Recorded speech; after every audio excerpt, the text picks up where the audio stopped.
and a good Sunday morning, afternoon, evening, wherever you may be. You are watching and listening to the inaugural podcast known as Another Pathetic Podcast. I am your host, Patrick, my brother, Michael. Together, we're an Irish joke. Like I said, this is the first one of what we hope will be a regular or irregularly scheduled series of podcasts following the Montreal Canadiens. A little bit about us. Again, we're brothers. We were both originally from Montreal, both huge Habs fans.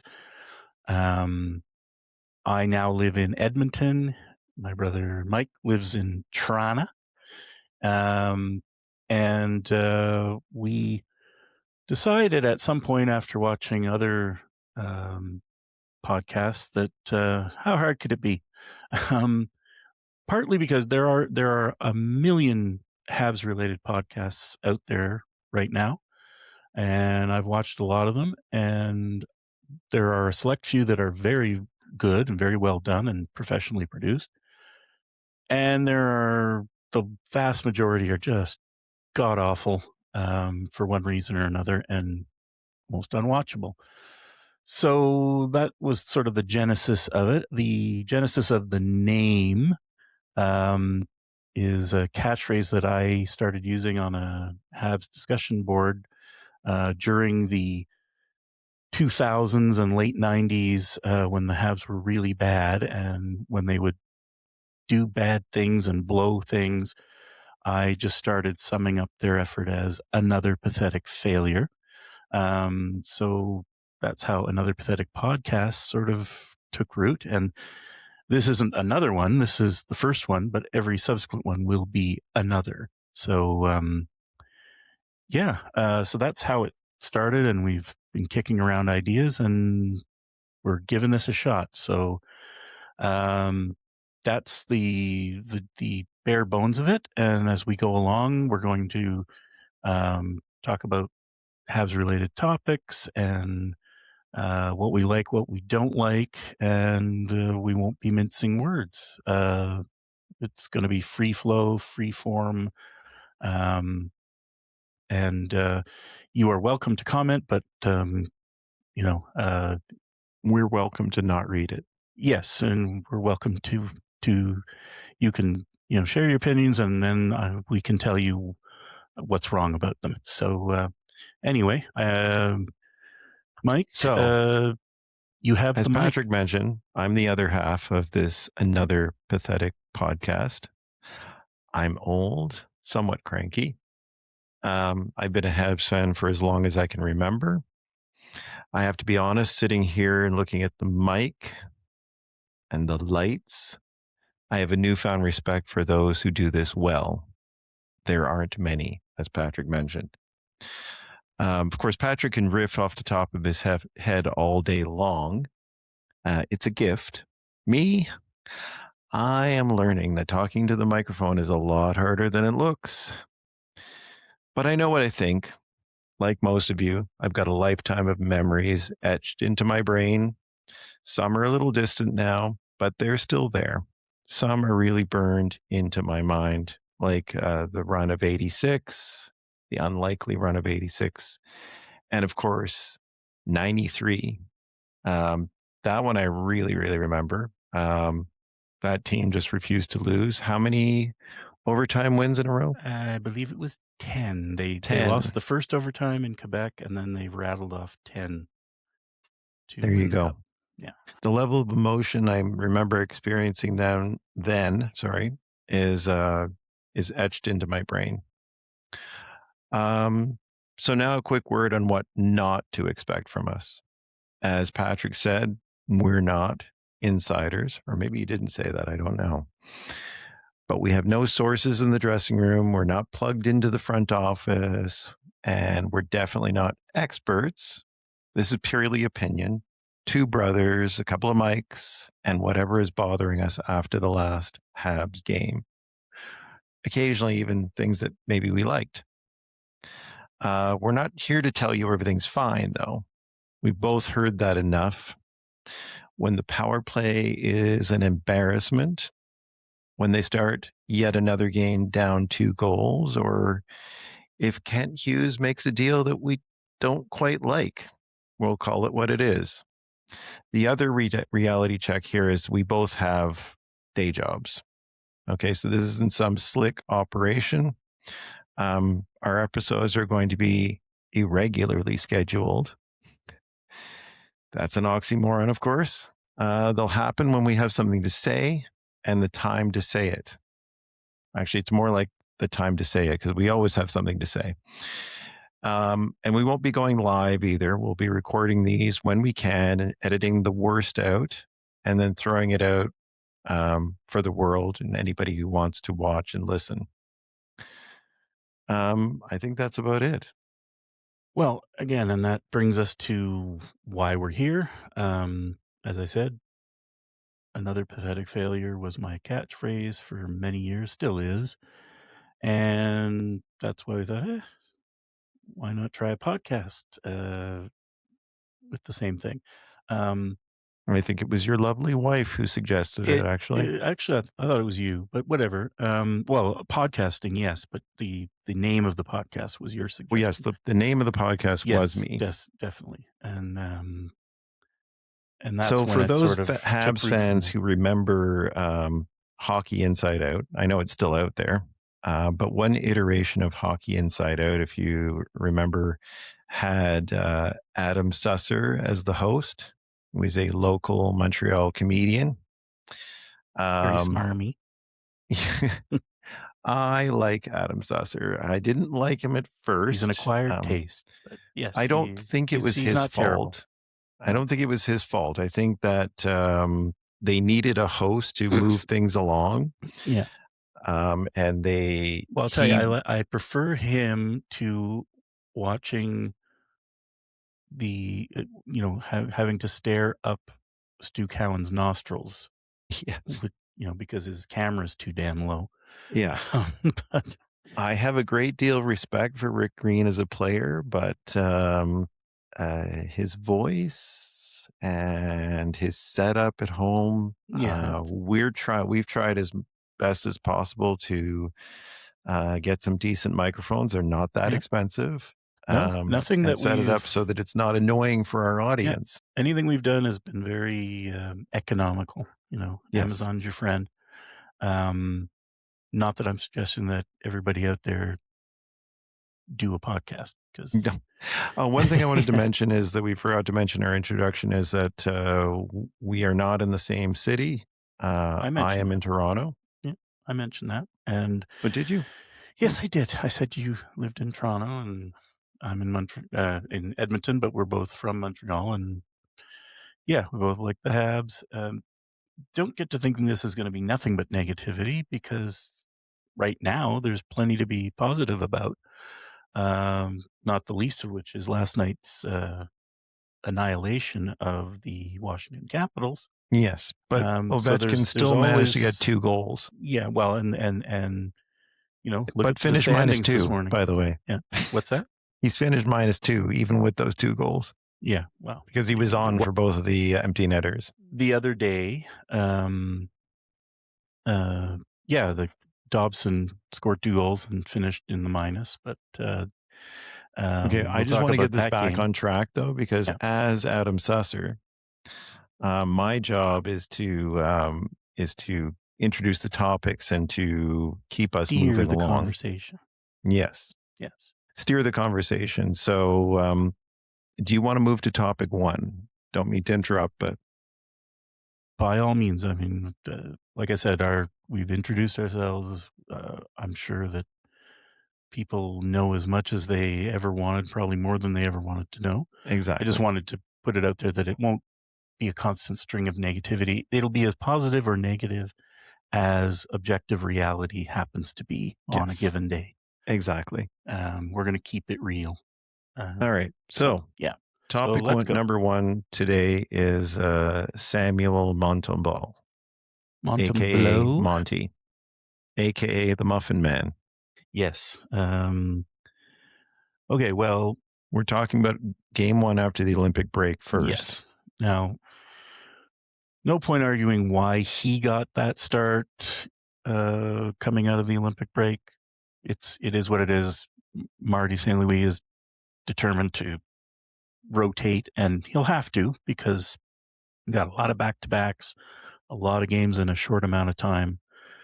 Not a lot of breaks, more than one day at a time. So, Monty's going to get starts. So he got this one, and he was awful, objectively awful.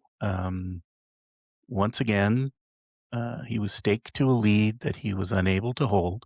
I'm not blaming everything on him. As a team behind their blue line, it was a dumpster fire at times. They were a little sleepy. Yes, but be that as it may, there were at least 2 of those 4 goals that you just got to stop. Like they were not that difficult. One of those Schaefer goals was just, it's a routine. It should be a routine glove save. Can't do it. And let's not forget that there was 2 gaping nets that the Islanders missed. Yes, and it was pure luck that and he didn't. a disallowed goal. And a disallowed goal, yeah. Exactly. Yeah. So those 3 goals that could have easily sunk them. Yes, yeah. And then the overtime goal. I mean, as soon as Pajot crossed the red line, you knew it was going in. One, because it's Pajot and he always scores against the Habs for some reason, no matter who he plays for. But also, I had no confidence that Monty is going to stop that because here's a save he needs to make, and this year he ain't making them. This is the difference between this year and last year. Last year, he could be relied upon to make that big. See, he always let in some muffins, but for the most part last year, he made the save he needed to make when he needed to make it. And the stats bore that out. He was a 900 save percentage and up goalie last season, and a big reason as to why this team got into the playoffs. But this year, not so much. Yeah. Well, I pulled up some stats about him because I was engaging in some conversation on the interwebs, one of the Habs pages on Facebook. And somebody said, why is it that Monty is not doing well this year? He did so well last year. And I was like, is he really that different than last year? So I looked up some stats.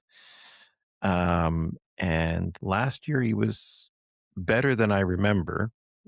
So they have some advanced stats, goals saved above expected. He was ranked 3rd in the NHL, trailing only Connor Hellebuck and Anthony Stolarz. He was 3rd in minutes played, so he played a lot. He was tied 3rd for wins.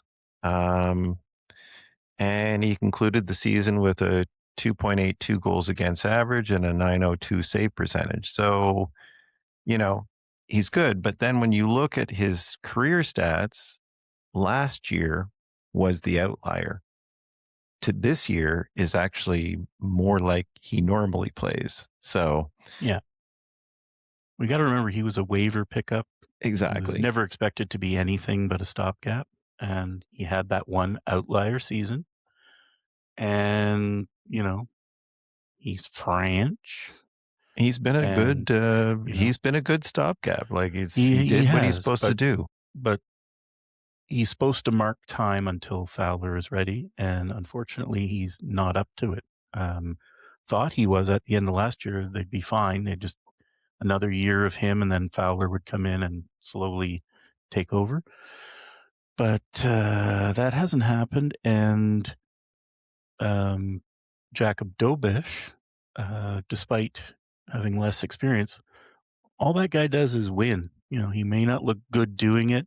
He has the odd bad game, but I mean, look at his record. He's winning. And at this point, his winning percentage is something like Yeah, definitely or it's something. creeping out. It's like 899 now, I think. So it's almost Yeah, 900. but his winning percentage is in terms of Oh actually, yeah, no, yeah, yeah, there was he's somebody who money. He's posted money. something on one of the Habs boards, and it had a list of goaltenders, and he was third or fourth in winning percentage this year.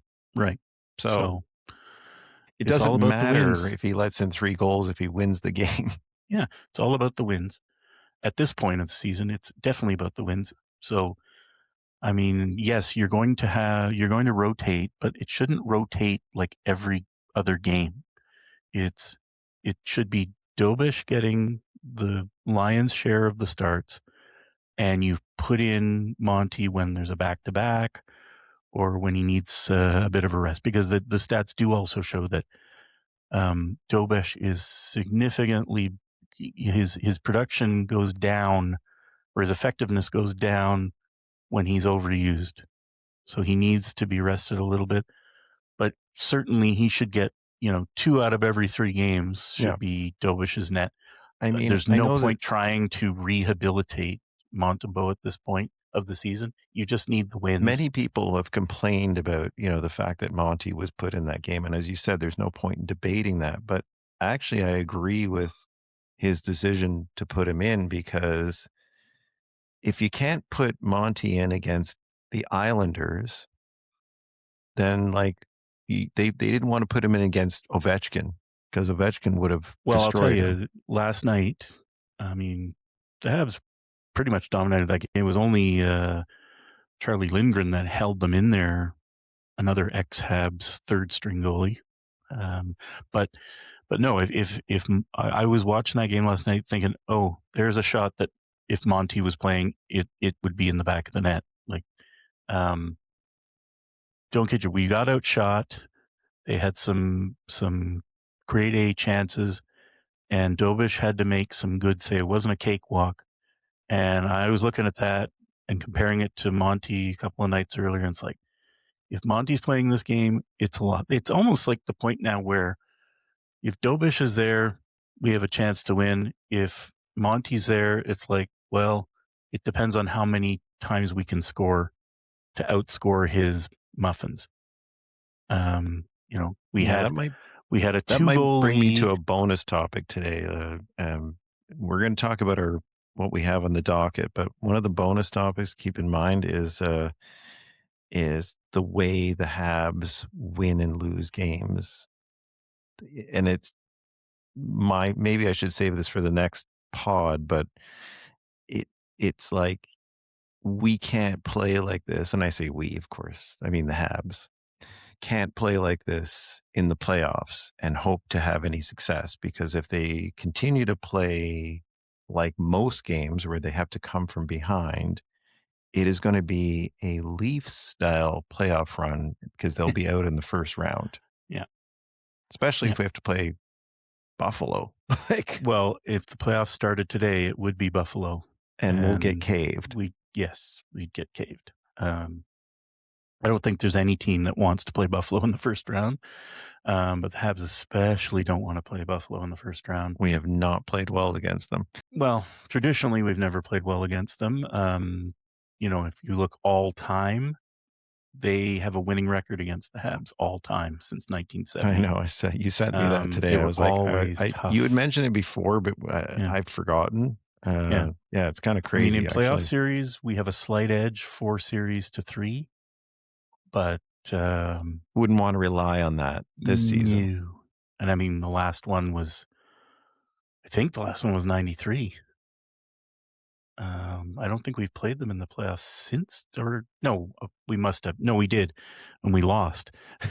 or no, was it? Yeah, because of the 98 or 99 when Buffalo went on that run when they went to the playoffs. I'm sure they when they had Barnaby, um, he ran roughshod over us there. So, and I remember in the 80s, 83 or something like that, when we were habitually losing in the first round, they were one of the teams that beat us in the first round, and we looked inept doing it. They're also, if you want to go way back, 1975, they beat Ken Dryden and the team that would the following year go on to win 4 straight, they beat us in the second round. So, they've always had our number.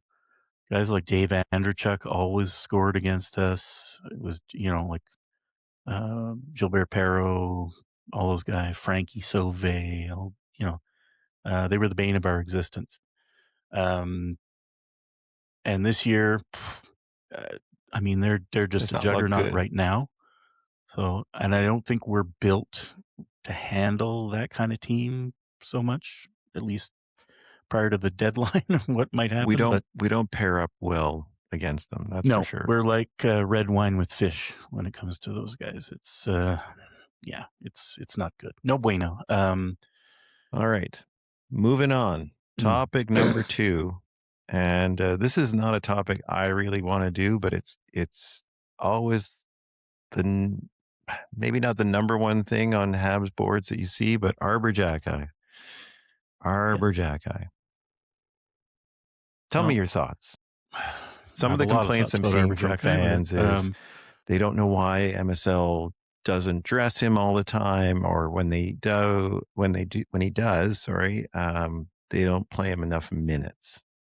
well, I'll preface my comments by saying that his replacement last night, Jaden Struble, had a good game, laid out a good hit, had an assist. No complaints about his game last night. But if you were to put the two of them on the trade block, you would get 31 calls on Arber Xhekaj and maybe none on Struble. Xhekaj brings an X factor that no other player on this team Literally. has. And, he's a third pair defenseman. He's a seventh. No, he's a You third think pair, so? 5'6" all day long on almost any team in the league.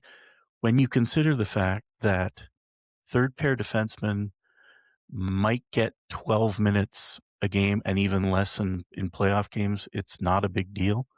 And he brings that physicality, I was really surprised against a heavy team like Washington. I thought they could have used him, although they dominated the game physically without gooning it up. They made Tom Wilson invisible.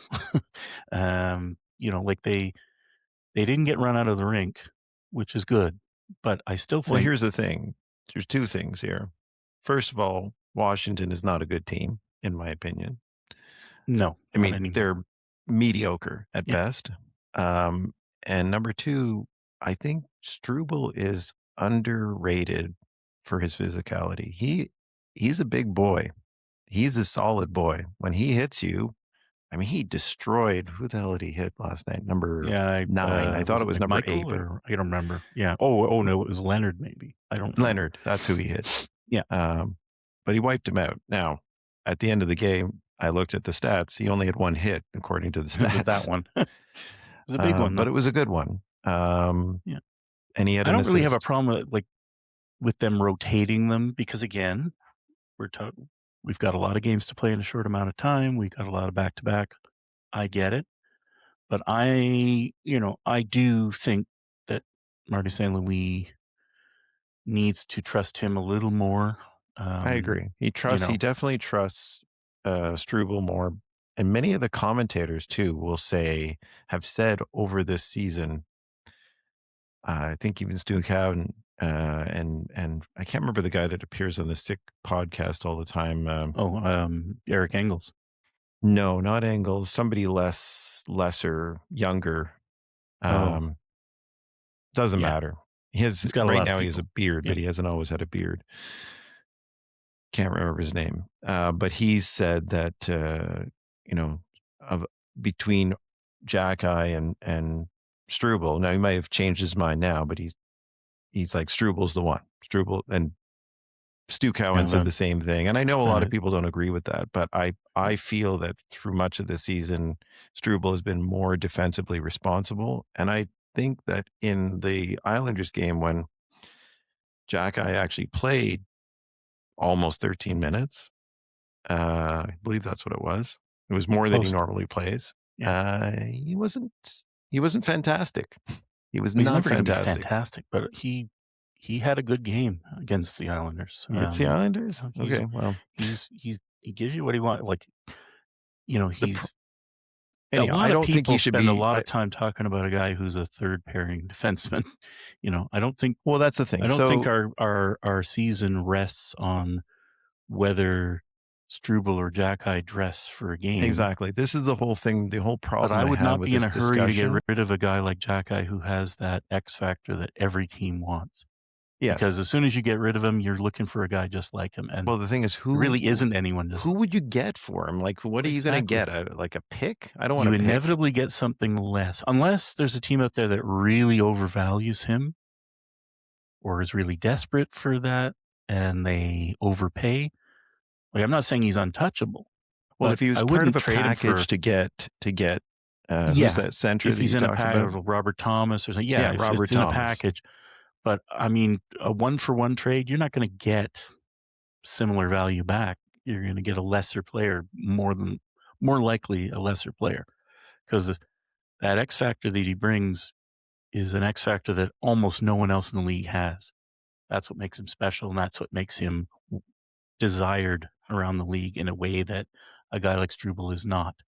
Not to say that Struble is bad, but Struble is more common Yeah. Well, of his ilk than I think for a playoff run Xhekaj's a they need unicorn, you know, yeah, but they in need his way. both because when you get to the playoffs, you need depth on Well, defense. look, we all saw last year's playoffs, and you need truculence, like you. Yes, but do you think when we think about our uh, the Habs run, the last run to the playoffs, we were talking about this the other day amongst ourselves, and when you talked about Sherratt, Edmondson, Petrie, they can grind people. Um, and yes, they don't have the X factor that Xhekaj has, but they're way more useful than Xhekaj. If you Or had they to were. choose between, or were at Yeah. that point, I But mean, I mean, that's the thing in the playoffs, the referees put their whistles away and game turns into a rodeo. And a guy like Xhekaj would be able to get away with a little more, yeah, you I know. mean, and let's not discount how truculent Gooley is, so Yes. long as he doesn't get injured. That's the thing. Yeah, That's but my we need to problem move on. with Doc and Gooley is even when they have a good game, as Doc did last night, as Gooley did last night, it's like, okay, but how long is this going to last before they're out for 4 months? You know, Yeah, I um, mean it's I more so with Doc than with Gooley, but yeah, yes, they're both yes, concerns, yes, which is and why I you need mean, that depth. But I do think, anyhow, makeup of the team is the other topic that we didn't put on the docket, but maybe next time.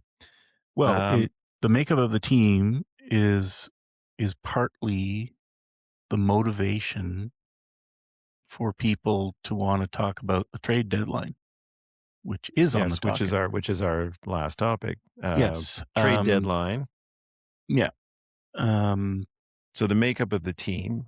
yeah. Talk to that. So the makeup of the team, as most people realized from last season, is we need more beef, more grit, more physicality um, at both ends. Um, we need, if not a number two center, which admittedly we do need, because I don't think Kapanen is a long-term solution on the second line, but on the wings at least, we need some beef. We need some grit.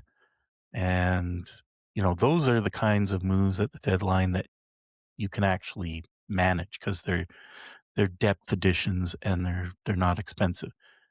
You're not going to hit the home run on deadline day. Deadline day is not the day to turn your team from a team that's 3 players away to being a cup contender. It doesn't happen on deadline day. That happens in the summertime.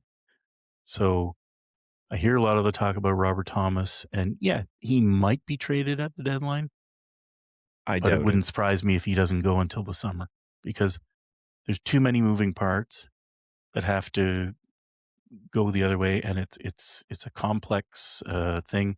The easy trades are the one for ones, or a draft pick for this depth guy or whatever. So for the Habs, I would be. I mean, I never say never with Kent Hughes about pulling off a big trade, but I think you're looking more at depth additions, like a winger with some heft, a right hand D that can, you know, drill people that stand in the crease. Because that was another thing about that Islanders game. The Anders Lee tip in. I mean, Yes. he was screening two of those goals. Anders Lee was screening Monty, They couldn't and move him. Carrier was there, but I mean, he's doing nothing. He should I have mean, taken a penalty, honestly. on the first one, he was actually in front of Lee, who was in front of Monty. It's like, what effectiveness are you having there? You need to be drilling that guy. But if you're Carrier, you can't do that because Lee's probably bigger than you. You need a guy that can go in there and move people, because Monty has enough trouble as it is seeing shots from distance.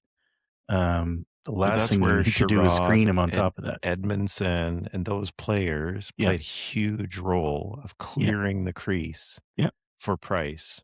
Yeah. And like I said, in the playoffs, you'll be able to get away with more of that high sticking and cross checking and but you have to have guys that can do that. And, Carrier cross checking somebody isn't moving any needles, and it's not moving anyone from in front of the crease. So the kind of depth move you're looking for is someone who's big and nasty. But yeah, you're not talking about a Norris Trophy candidate. You're talking about a depth defenseman. You're talking about Craig Ludwig, or like that kind of, or and at forward you're looking at, like, a guy who can go up and down the wing and hit like a younger version of Anderson. So I had to laugh last night because I told you about this already, but I said I wanted to bring it up on the pod, which was that the commentators last night, and I can't remember if it was Galley or whatever, it doesn't matter. I don't really like them. And good on him. Good on him, yes. But they said that Montreal is built for the playoffs. And I laughed out loud when I was watching it because, like, do you not watch this team enough? And they do, so they should know. I mean, yes, they looked very good against Washington last night, and they didn't look like they were being bullied or pushed around. But in a 7-game series, I don't like my chances against a heavy team, even like Washington, which is not as good talent-wise as Montreal, because let me finish my thought. We have too many players that especially fans value a lot because we like them. We see them all the time. But some of them are unproven still. Like, I know everybody's like, "Oh, Doc is looking great. Doc is looking great." But, he's been injured more than he's played. So he's a big guy who's nobody's afraid of. Yeah. You have Newhook, who is a small guy who nobody's afraid of and still hasn't proven himself. Well, he's proven that he has no finish. Well, yes.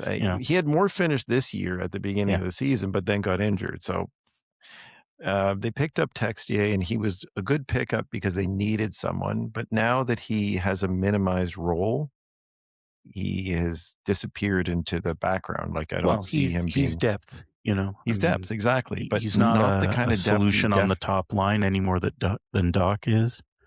Doc plays very well when he plays with Caulfield and Suzuki, but then so does everybody. Yeah. And so who do you have? You have all these players that are kind of like very similar. Even Kapanen, a little bit like that. So you got Doc, Kapanen, Newhook. Who else? Evans. Nobody's going to be afraid of these guys. They're important players. Yeah. But they don't have, that truculence that Jack Anderson brings, that can X hit factor. people, but he's not. But I'd still rather see him on the second power play unit than Gallagher, but that'll be a whole other discussion. But yeah, I mean, they've still got some small guys that they either have to move them or add size to them because Doc doesn't always play big. No, he doesn't. You know, Slavkovsky is playing big, but he's still, again, he can't be the only guy. yeah, exactly. They're like, oh, we need to move Slavkovsky back to the first line because the first line's missing the truculence that Slavkovsky brings. Okay, so then what do you do with the second line? Well, this is the problem with Because it ain't going to be line A. Kapanen, while he brings some good elements to his role, he's not a second line center on a team that's going to do damage. That's why the whole Why talk is about that? Robert Thomas. You can say, well, Robert Thomas is the same player as Nick Suzuki. It's like, well, if the same player as Nick Suzuki, that's okay because Nick Suzuki is a point a game player. And if you have two guys, your top centers are both, 50% or better in the dot and point a game players day in, day out. That's the kind of duplication that's fine. If Kapanen was centering the third line, he'd probably look a lot better. But he's, like I said, he's done well for what he's got, but he's a rookie, and Demidov's a rookie, and I mean, it's nice that Slav is driving that line, but Slav really needs to be on the top line, and we need to. And I think they need him on the top line. Yep, they do, and they need to find again. I don't know that all this gets fixed in time for this year's playoffs. I mean, they've done well. I can't see them not getting in the playoffs. They're probably if the goaltending. I think they're in the playoffs. That's not the issue. If the issue goaltending is what holds, do they do in the playoffs? Yeah, and if the goaltending holds and Dobish continues to be consistent, they're not going to be a wild card team. They're going to be in the top three. And then it comes down to who are you playing will determine whether they have a realistic shot at the second round or not. But they're not winning the cup. Not this year.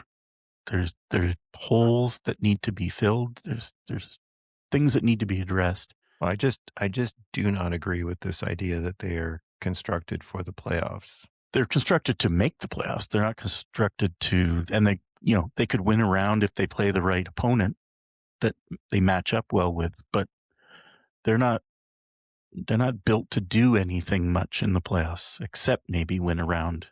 And even so here's the thing. So who, again, aside from blockbusters like Robert Thomas, who's out there that they could add that would make a difference? Well, I mean, they're talking about what about Ekman Larson? No, there's two teams that I don't want the Habs to even answer calls from, and that's Toronto or Vancouver.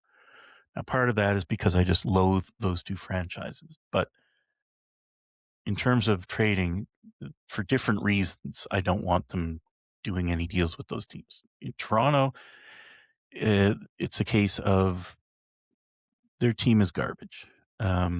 Most of their players are garbage as far as I'm concerned.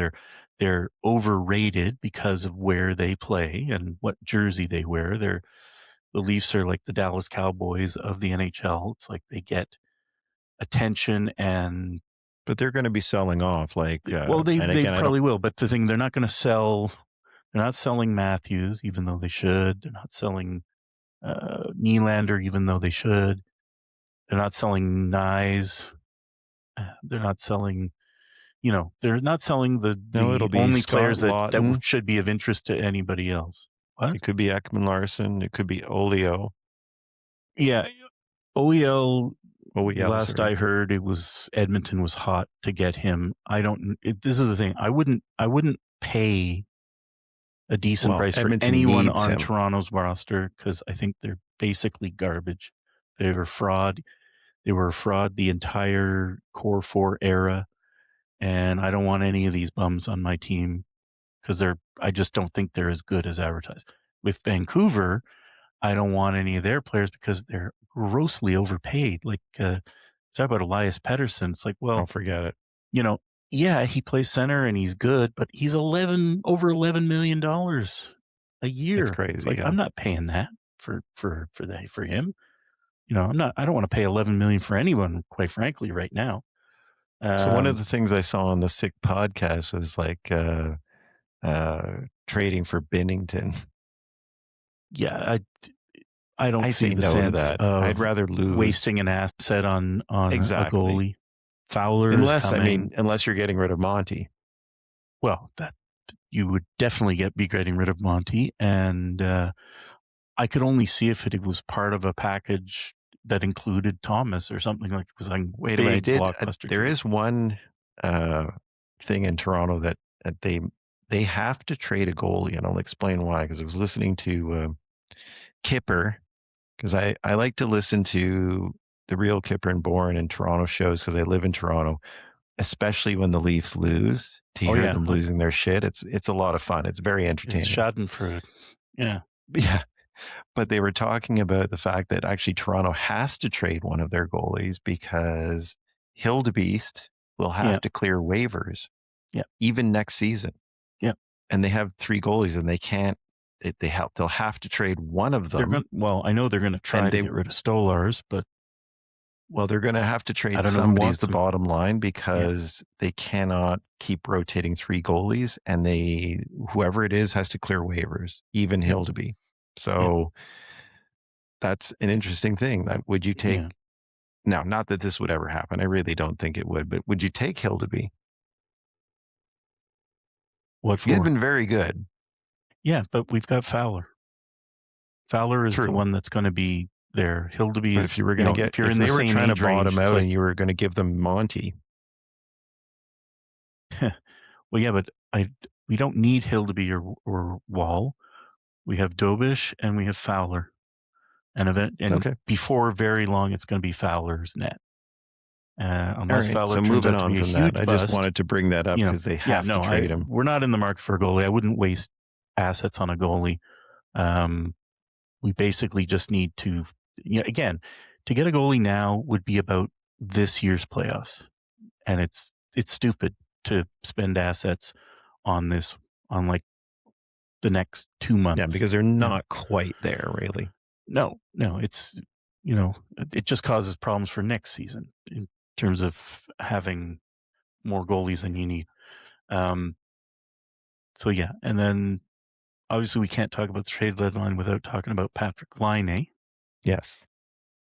And everything I've read and heard, it's they've even told his agent, if you can find a deal for him, go right ahead, and that's fine. I don't know that we're going to get anything What for him. It's team do addition you by think he would subtraction. fit on Well, that any needs a little team, scoring that is in the playoff hunt? yep, any team that's in the Uh, playoff hunt that needs offense, that falls out of the sweepstakes for any of the A-level players that are on the block.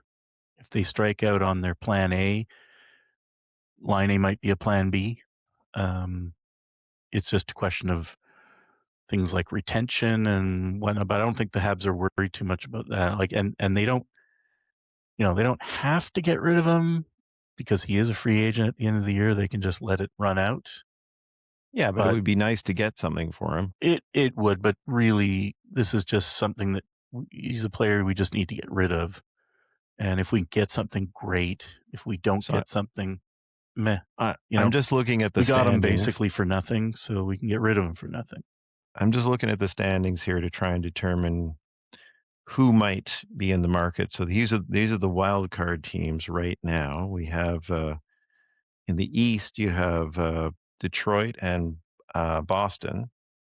I think that Detroit is still on the cusp of being in one of the top 3 spots. So I don't really think that they would be interested in that kind of player. I don't think he fits with their team at all.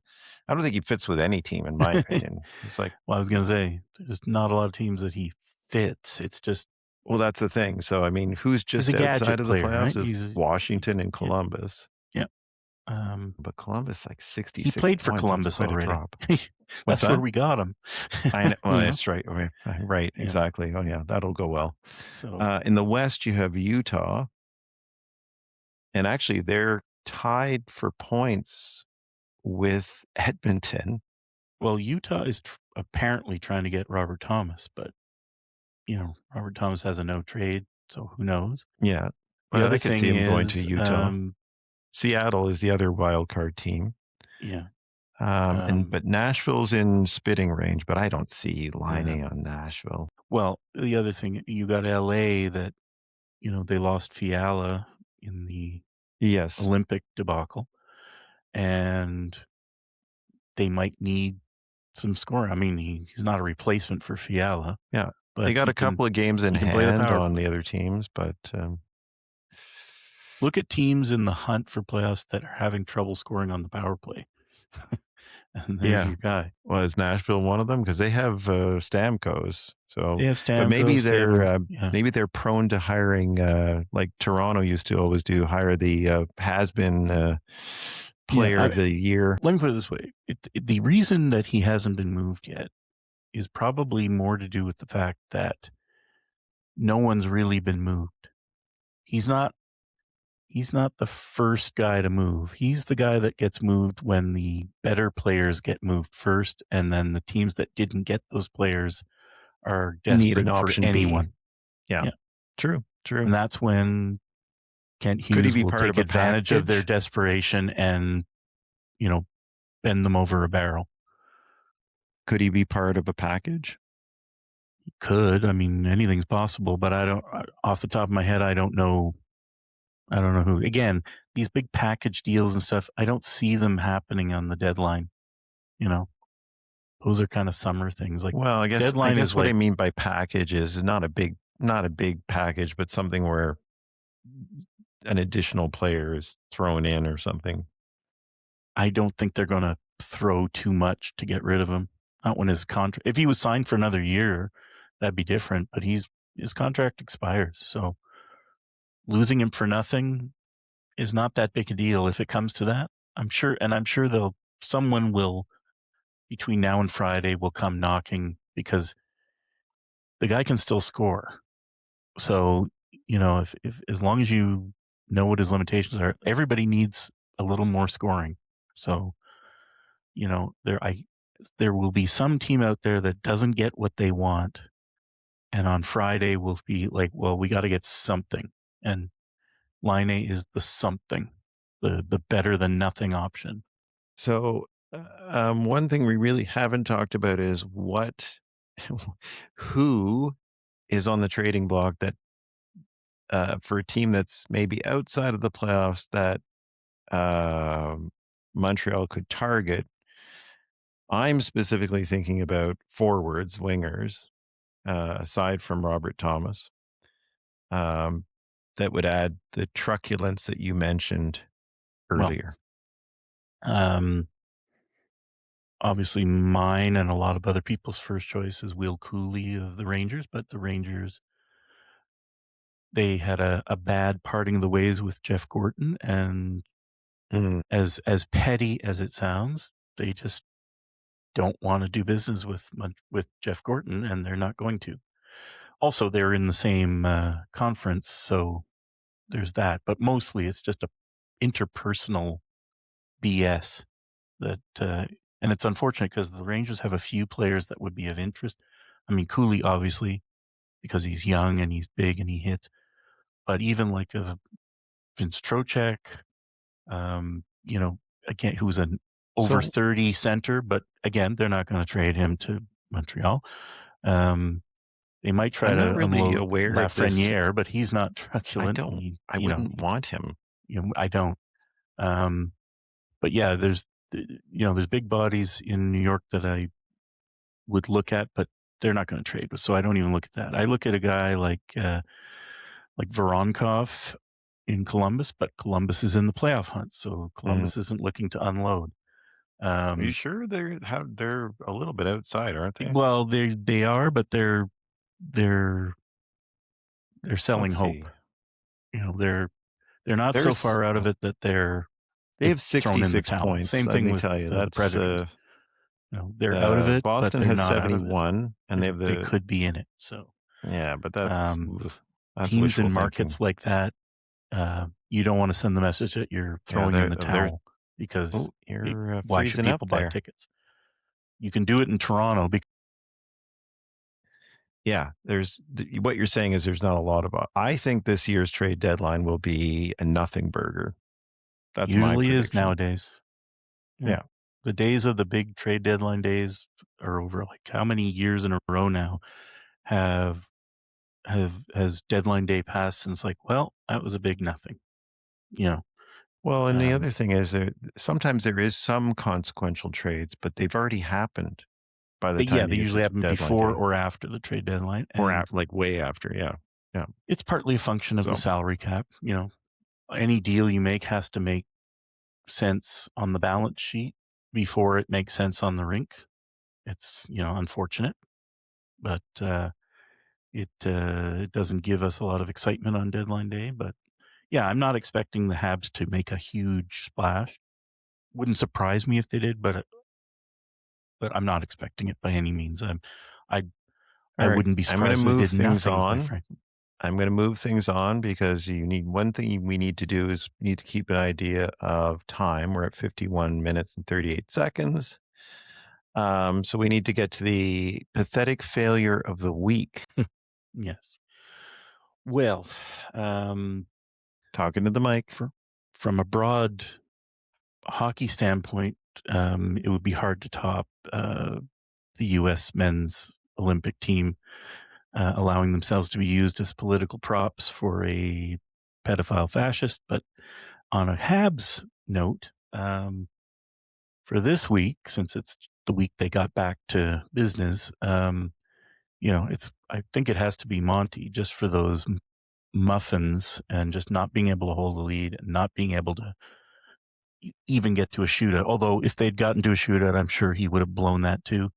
Did Montreal refresh my memory? Did Montreal allow the first goal in that game, or did we go up 2-0? No, I can't remember. We were ahead. I mean, we had went up 2-0, didn't we? We were up until we so weren't. One of the few times Montreal actually took that doesn't stupid start penalty, the game, and then we got a 5. They gave him a 5-on-3, and then Schaefer scored twice. I mean the tying goal that was tipped by Anders Lee, I'll give him that one. But like you said, there was the empty net they missed, the disallowed goal. I mean, he was not good, and he wasn't good enough to hold a lead and to lock it down. And that was we got the welfare point, but it's a point we let slip away. And just losing that game, put his paddle back, and it was just a fluke save. Remember that? Yeah. Oh well, because the guy missed the net completely. But the thing is, it was a point lost. Now we did get a welfare point, but even just losing that 1 point, Detroit leapfrogged us in the standings because of that. Now we've leapfrogged back after last night because Detroit lost. But, those are the margins. They're very thin. So you lose even 1 point, never mind 2, and you go from second in the division to the wild card. So can't afford any slip ups. And Monty is just not reliable. We will be at the next Islanders Canadiens game in Montreal. Yes, we will. I will be seeing 3 games live: the Bruins, the Islanders, and the Carolina Hurricanes. This month, yes.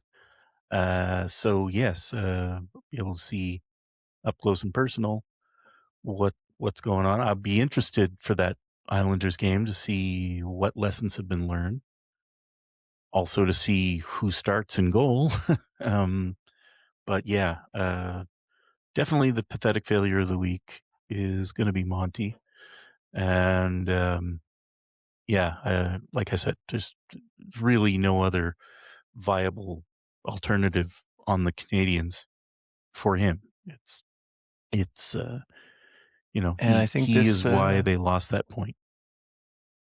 And I think that brings us to the end of our inaugural pod. Yeah. So from here on in, it will be another pathetic yes. podcast. And hopefully this will be the most pathetic, and they'll get a little less pathetic as we go Yeah, I along. think we were a bit long-winded today. We need to be a bit well, more. that and We need to practice concision.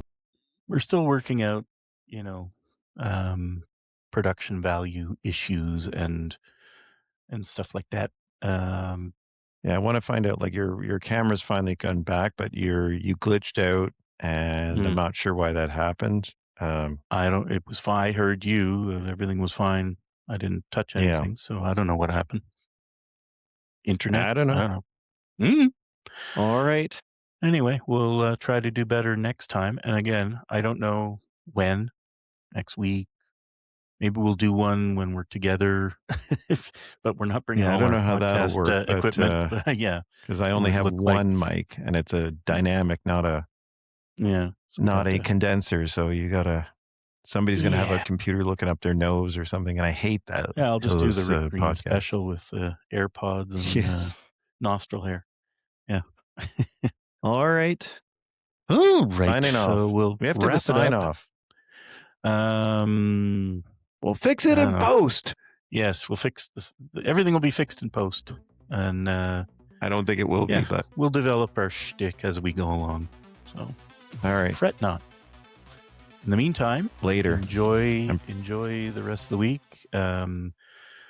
Watch trade. If something big happens on trade deadline, we might roll one of these out next weekend. So who knows? Yeah. All right. Watch this space. Later. All right. Okay. Ciao for now. Bye. Bye.